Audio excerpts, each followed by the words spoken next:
Welcome back to our channel Padhaku Log. My name is CS Payal Popli and आज के इस video में हम बात करने वाले हैं प्रिंसिपल्स ऑफ नेचुरल जस्टिस के बारे में। आइए समझते हैं क्या है ये कॉन्सेप्ट।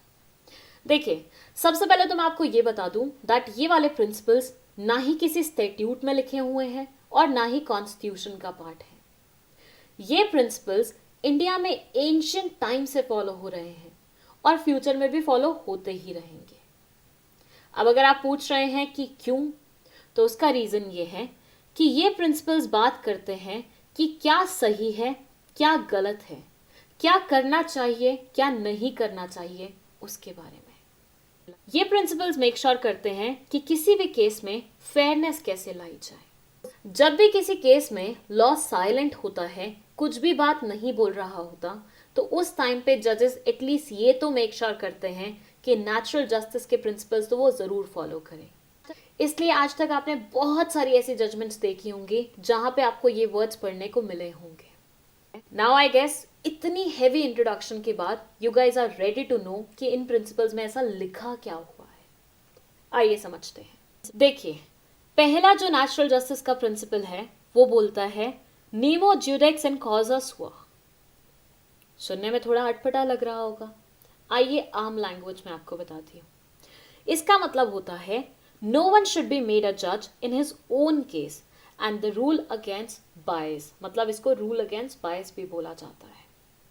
वहीं पे जो इसका दूसरा प्रिंसिपल है वो बोलता है ऑडी ऑल्ट्रम पार्टम के बारे में। इसका क्या मतलब हुआ?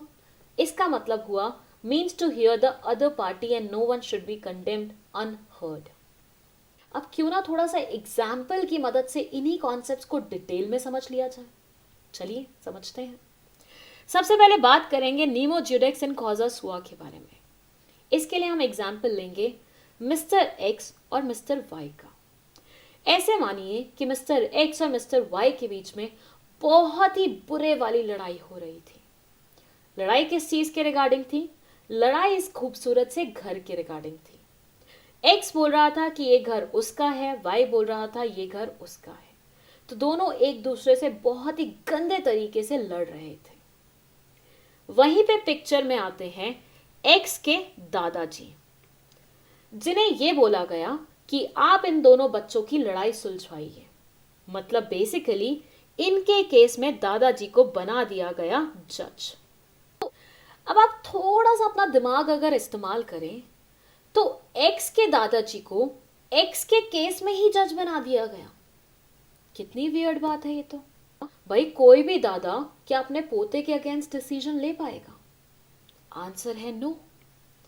तो यहां पे एक्स के दादा ना सिर्फ ये सोच के कि एक्स मेरा पोता है एक्स के फेवर में डिसीजन लेंगे, बल्कि वो ये भी सोच सकते हैं कि अगर ये प्यारा सा घर एक्स को मिल गया तो इस प्यारे से घर में मुझे भी तो रहने का मौका मिलेगा।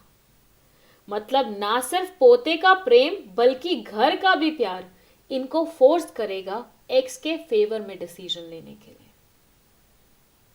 अब यहां पे मेरा एक क्वेश्चन है आप लोगों से कि क्या इस केस में एक्स के दादा को जज बनाना सही बात थी?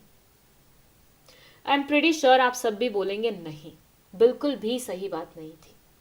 क्यों नहीं थी?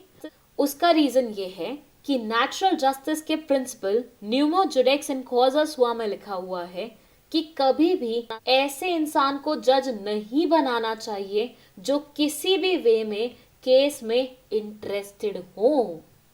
किसी भी ऐसे इंसान को जज नहीं बनाना चाहिए जिसका झुकाव केस में किसी भी पार्टी, सब्जेक्ट मैटर या फिर पैसे से रिलेटेड हो। सो झुके हुए इंसान जज नहीं बन पाएंगे, ऐसी बात करता है ये principal. It says this is the first principle of natural justice that states no individual should be a judge in his own case. खुद के कॉज में, खुद के केस में एक इंडिविजुअल को जज नहीं बनाना चाहिए, क्योंकि कोई भी इंसान अपने अगेंस्ट तो फैसला लेगा ही नहीं, या फिर अपनों के अगेंस्ट तो फैसला लेगा ही नहीं। उसके साथ साथ ये भी बोल रहे हैं और अ deciding power must be neutral and impartial.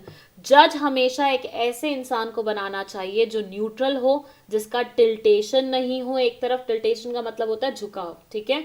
और वो इंसान इम्पार्शल होना चाहिए, पार्शल नहीं होना चाहिए कि मुझे एक्स पसंद है तो मैं एक्स के फेवर में डिसीजन लूंगा, मुझे वाई पसंद है तो मैं वाई के फेवर में डिसीजन लूंगा। नहीं, ऐसा नहीं होना चाहिए, ठीक है। सो ऐसे इंसान को जज नहीं बनाएंगे। अब देखिए, इस केस में बात हुई है बायसनेस की। तो बायसनेस किसी भी तरीके का हो सकता है। जो सबसे कॉमन बायसनेस होते हैं उनके बारे में यहाँ पे थोड़ा सा लिखा हुआ है। पहला बायसनेस है पर्सनल बायस। अब इसका क्या मतलब हुआ, वापस आ जाते हैं इस केस पे। यहाँ पे जो ये पार्टी थी एक्स और वाई, उनमें से एक्स जज का रिलेटिव था, पोता था ना, रिलेटिव ही तो हुआ, रिलेशन था उसका उसके साथ। तो इसको बोलते हैं पर्सनल बायसनेस। मतलब जब कोई पार्टी जज से रिलेटेड होती है किसी भी तरीके से तो उसे पर्सनल बायस बोला जाता है। दूसरा है पेक्यूनरी बायस। पेक्यूनरी का मतलब होता है मॉनेटरी, पैसे से रिलेटेड। तो जब भी जज का पैसे से रिलेटेड इंटरेस्ट होगा केस में तो उसे पेक्यूनरी बायस का नाम दिया जाएगा। और लास्ट और तीसरा है सब्जेक्ट मैटर बायस। जैसे यहाँ पे दादाजी सोच रहे थे कि अगर एक्स के फेवर में फैसला दे दूंगा तो घर में मुझे भी रहने का मौका मिलेगा। तो घर क्या है यहाँ पे, सब्जेक्ट मैटर है जिसपे पूरा विवाद हो रहा है। तो अगर आप उस सब्जेक्ट मैटर में इंटरेस्टेड होंगे then you will be called as subjective matter biased इंसान, ठीक है। तो ये 3 तरह की बायसनेस थी। इसके अलावा और भी तरह की होती है बट वो उतनी पूछी नहीं जाती है एग्जाम में। यूजुअली ये 3 लिख के आओगे तो पूरे मार्क्स मिल जाएंगे। चलिए अब बात करते हैं हम हमारे सेकंड प्रिंसिपल के बारे में जो बोलता है ऑडी ऑल्ट्रम पार्टम। इसको भी अगेन हम समझेंगे एक्स और वाई के एग्जाम्पल से। अगेन एक्स और वाई थे, लड़ रहे थे। किस चीज के रिगार्डिंग लड़ रहे थे, घर के रिगार्डिंग लड़ रहे थे। दोनों बोल रहे थे मेरा घर है, मेरा घर है, मेरा घर है, मेरा घर है। वहां पे ये जहां पे रहते थे उस एरिया के सरपंच को बुलाया गया। मतलब मान लीजिए विलेज का सीन है तो ये है हमारे सरपंच भाई साहब, ठीक है। यहाँ पे ये एक्स के दादाजी नहीं है, सरपंच हैं, दिखने में थोड़े लुक अलाइक है। अब सरपंच भाई साहब को बोला गया कि भैया इन दोनों की लड़ाई सुलझाइए। सरपंच ने बोला चलिए एक्स अपनी बात रखिए मेरे सामने। एक्स ने पूरी बात गा दी सरपंच के सामने। हर एक बात, छोटी से छोटी बड़ी से बड़ी, नहीं बताने वाली भी इररिलेवेंट चीजें सारी की सारी पोक डाली सरपंच के सामने।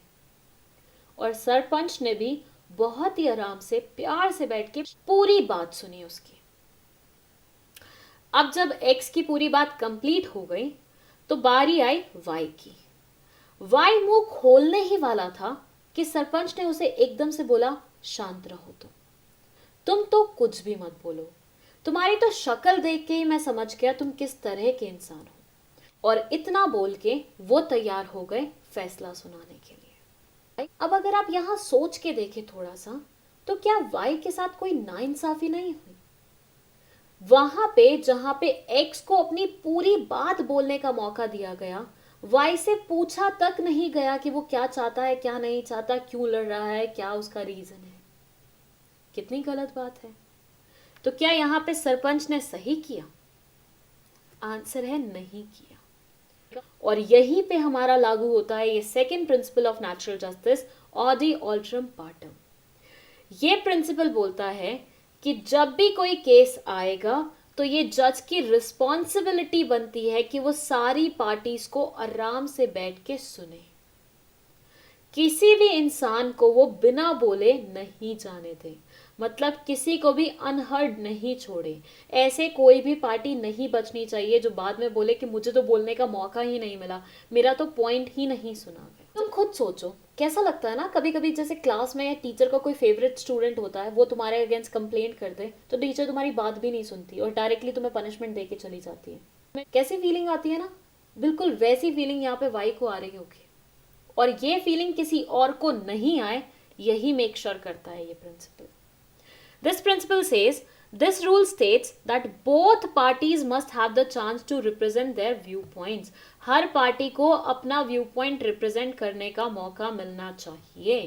This is a significant rule of natural justice as it prevents authorities from subjecting any individual to punishment without a sound and valid ground. किसी को भी बिना वैलिड ग्राउंड के पनिशमेंट नहीं देनी चाहिए, किसी के भी अगेंस्ट फैसला नहीं सुनाना चाहिए, उसकी बात सुने बिना। सो ये थे दो नेचुरल जस्टिस के प्रिंसिपल्स जो अक्सर पूछे जाते हैं किसी भी लॉ रिलेटेड एग्जाम में। नाउ आई गेस आपको ये पूरे बहुत अच्छे तरीके से समझ में आए हैं। कोई भी डाउट है, let us know in the comment section. अगर आप चाहते हैं कि ऐसे किसी और टॉपिक पे हम आपके लिए वीडियो बनाएं तो उसके बारे में भी आप हमें कमेंट सेक्शन में बता सकते हैं। वीडियो पसंद आई हो तो लाइक का बटन दबा दीजिए, अपने दोस्तों के साथ शेयर कर दीजिए एंड जितना प्यार आज तक हमें देते आए हैं आगे भी देते रहिए। That's it, thank you so much for watching this video.